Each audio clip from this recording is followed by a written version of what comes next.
বিসমিল্লাহ আলহামদুলিল্লাহ ওয়াসসালাতু ওয়াসসালামু আলা রাসূলিল্লাহি মান লা নাবিয়্যা বা'দাহু ওয়া আলা আলিহি ওয়া আসহাবিহি ওয়া বারিক ওয়াসাল্লিম।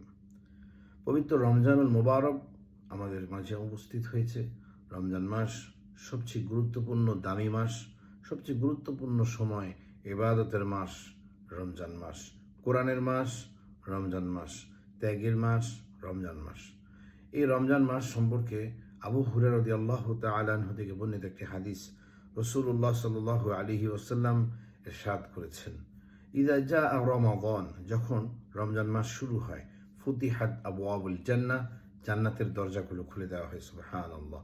ওয়া গুল্লিকাত আবওয়াবুন নার, এবং জাহান্নামের দরজাগুলো বন্ধ করে দেওয়া হয়, সুবহানাল্লাহি ওয়া বিহামদিহি সুবহানাল্লাহিল আযীম।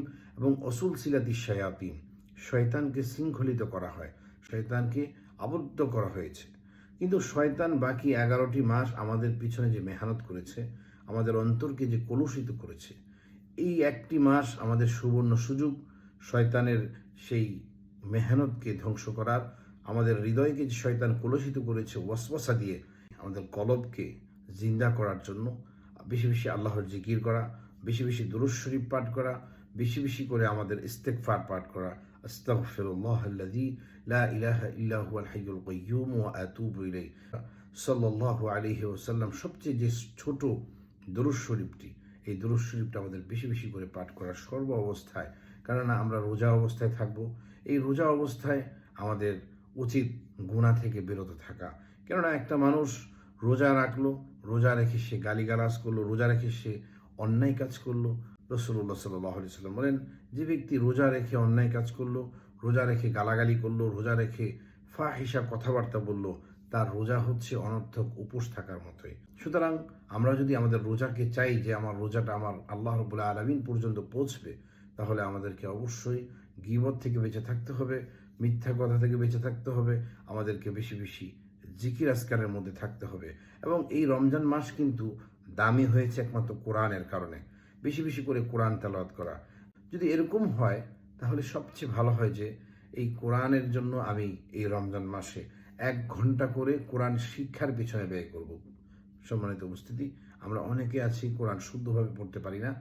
রাসূলুল্লাহ সাল্লাল্লাহু আলাইহি ওয়াসাল্লাম হাদিসের মধ্যে ইরশাদ করেছেন, খায়রুকুম মান তাআল্লামাল কুরআনা ওয়া আল্লামা, তোমাদের মধ্যে সর্বোত্তম ব্যক্তি তারা যারা কোরআন নিজেরা শিক্ষা করে এবং অন্যকে শিক্ষা দেয়। সুপ্রিয় দর্শক, আমরা যদি এই রমজান মাসে কোরআনকে শিক্ষার জন্য যদি 1 ঘন্টা দৈনিক ব্যয় করতে পারি, আমার আশেপাশে আমার মসজিদে যে হুজুর আছে, অনেক মাদ্রাসায় যে শিক্ষকরা আছে, অনেক মাদ্রাসায় যে কোরআন হাফেজরা আছে, আমি তাদের কাছ থেকে যদি একটু সময় নেই 1 ঘন্টা করে, সুতরাং আসুন প্রত্যেক দিন অন্তত 1 ঘন্টা করে হলেও রমজানে পবিত্র কোরআন শিক্ষার পিছনে দেব, কোরআনকে শুদ্ধ করার পিছনে দেব।